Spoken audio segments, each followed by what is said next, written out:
Hello and welcome, my name is Retro, and today I am here with a new video covering Hydroid. Now, this video isn't showing off any new tech that's come out recently or something. I was just playing the game and I was playing with Hydroid again, and honestly, I had a lot of fun. So I figured, why not make a video on him, because I haven't covered Hydroid yet. So this build I'm showing off is honestly one of my older builds. So it's like nothing super crazy. I really just wanted to cover Hydroid in the video, so here I am. So let's get into his abilities and then I'll show off my build for him. Starting off with his passive. So Hydroid, whenever Hydroid damages an enemy, it makes it so they are permanently weaker to the corrosive status effect. Normally, the way the corrosive status effect works is on the first proc, it armor strips enemies by 26%, and every additional proc stacking up to 10 times strips a total of additional 6%. Meaning at 10 corrosive procs, you cap out at 80% armor. You can get around this by using green shards, which allows you to apply additional corrosive procs on enemies, and with 2 green shards, you can actually fully strip enemies with corrosive. But with Hydroid, you don't need that, because the way Hydroid's passive works is enemies that are hit by him will make it so that the first corrosive proc will actually strip 50% of the armor instead of 26%. This means that at max procs, you'll actually be stripping 140% armor, so you can fully strip enemies' armor without needing green shards with Hydroid. First, let's cover Hydroid's first ability. It's called Tempest Barrage. It's a really cool ability. Basically, you summon a storm of rain wherever you're targeting, and the rain will come down and do actually really good damage. It not only does corrosive damage, but it also has a guaranteed corrosive status effect and stagger. And thanks to Hydroid's passive, this does mean the ability can fully armor strip enemies. There's honestly not much more to the ability itself. It's just a source of armor stripping and doing a lot of damage as well. The augment for it does make it even better though, because the augment gives it a 100% chance to apply viral on every hit as well. And that 100% viral chance does stack with power strength, meaning you can apply multiple viral hits with a single go of this ability. You can also recast the ability as many times as you want, and if you stack it upon itself, it can do a lot of damage.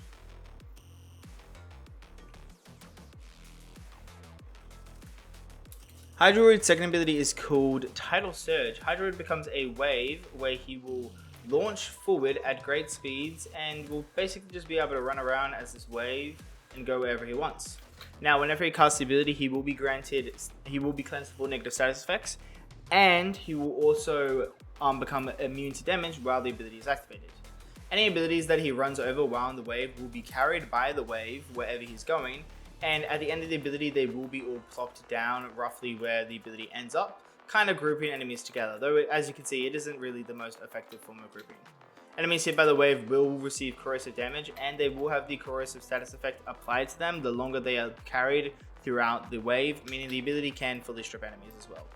The augment for this ability not only extends the negative status effects cleansing to allies as well, but it also gives Hydroid and allies status immunity for a set duration as well. Hydroid's third ability is called Plunder. Activating Plunder will remove all existing corrosive status effects on enemies, and when you do, it permanently strips enemies based on the amount of corrosive procs you removed. Additionally to this, it also grants Hydroid an armor buff based on how many corrosive procs you removed, and also a corrosive damage buff to both his abilities and weapons, again based on the amount of corrosive procs you removed. The augment for this ability will also give Hydroid and allies within range health whenever the ability is activated, and it will also increase the amount of extra armor and damage you get by 50%. And do note that both the armor and damage max do scale off power strength. Hydroid's fourth ability summons a deep sea creature that will come up and grab enemies in tentacles. When enemies are in tentacles, they will be completely immobilized, and they will receive corrosive damage along with the corrosive status effect every second. And of course, with the passive, this does mean the ability can fully strip. The ability itself doesn't really do any damage, and without its augment, the ability is probably Hydroid's worst ability. However, the augment makes it really helpful, as the augment makes it so enemies that are captured by the tentacles will have a 100% additional chance to drop extra loot. So this is actually the best single loot generator ability in the entire game. Necros works a bit differently from stuff like this, and then Chorus is only 65%. So Hydroid is actually the highest base percentage. I think Necros is only 40% as well. But Necros works a little bit differently and can technically better if you set it up right. So this build is a pretty simple build. It is an ability DPS build for Hydroid. You can do a weapons platform build for Hydroid as well, thanks to his third ability, and also even his second ability, which can be good for grouping. But this is a ability DPS build, and it also uses his fourth for the extra loot drops, because that's nice and we like to have it, and it's one of my main loot farmers. I either use Hydroid or Korra most of the time when I'm farming loot. And It mostly uses his first ability paired with our Helminth ability to destroy all the enemies. Our Helminth ability will be Breach Surge, which is Wisp's Helminth ability. It basically blinds enemies that are affected by the ability, and then whenever they receive damage, it will fire off. It has a chance of firing off a spark that will then go and spread to other enemies with a guaranteed headshot, and it multiplies the damage that the source that triggered the spark came from. And it's just really good as it does a lot of damage, and if enemies are killed, the spark is 100% chance. As you can see, when paired with Hydroid's first ability, it is extremely effective. So the basic setup is really simple. You basically just want to have your 4th activated for the extra loot, use Breach Surge and Tempest Barrage when necessary to actually kill enemies, and then obviously you want to use your 3rd ability as well for the extra armor and also extra corrosive damage, as it does affect the damage of your abilities as well.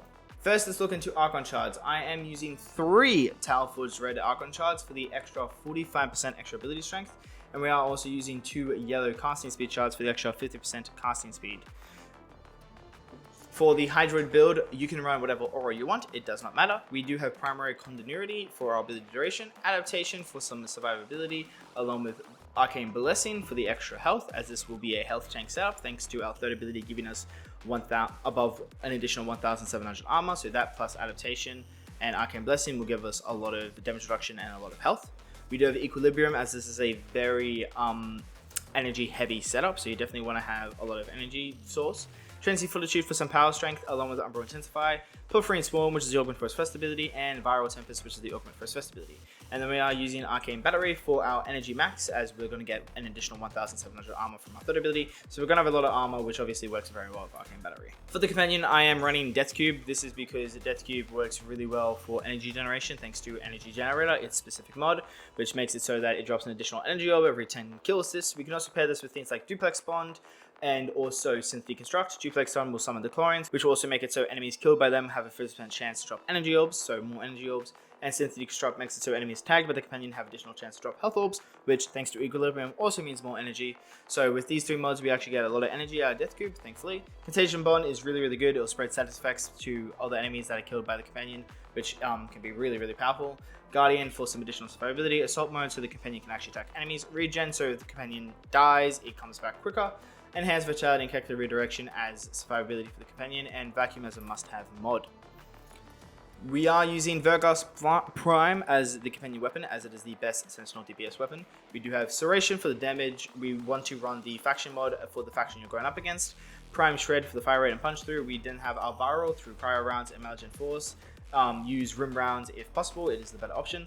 We have Reload Speed from Fast Hands, and then we have 2 heat mods right here, Thermite Rounds and Hellfire. Make sure your Viral, your Cold, and Toxic mods are unranked, because we want to do more heat damage than Viral, and Verglass does have inherent Cold, so you do want to put on 2 heat mods to balance that out. For the utility weapons, you can run whatever you want. I just would recommend running 1 weapon to deal with Acolytes, as while you most certainly can take out Acolytes with Tempest Barrage, it's not the most effective way of doing it, and it will take a bit longer to do it. So you can run whatever weapon you want, whether it be your melee, primary, secondary, doesn't matter. As long as you're confident with taking out Acolytes with the weapon, it is perfectly fine. I went with the Felix, but you can do whatever one you want. I would also recommend using Amalgam Serration if you can on your primary for the extra movement speed, Amalgam Bell Diffusion on your secondary for the extra rolling speed, along with the 2 Auger mods. This isn't a shield gate setup, but the 2 Auger mods for your secondary just add survivability, so it doesn't really make sense not to use them, so you may as well use them.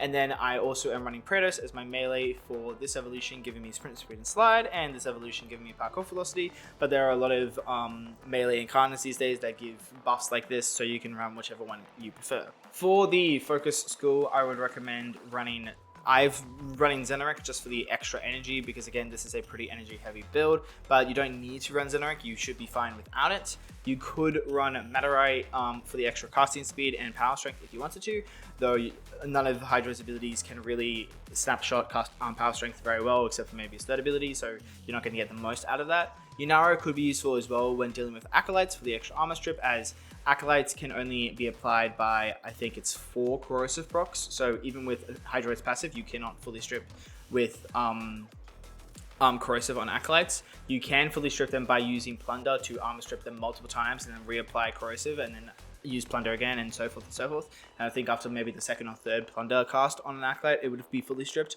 but it's definitely a roundabout way to do it. So if you wanted to armor strip Acolytes, your better option is to just use Yunaro.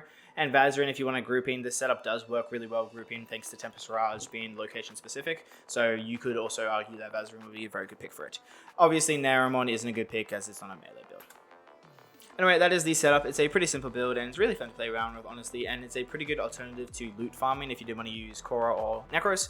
And that's all I have. If you enjoyed this video, maybe check out some of my other content. I haven't been posting a lot recently because I just haven't been playing the game very much. I'm a little bit burnt out if I'm being honest. But I would really appreciate it if you check out some of my other content and maybe give me a like and subscribe and a comment if you enjoyed this video and you enjoy any of my other videos, maybe check it out. I will still be posting. It will just be here and there, not very common.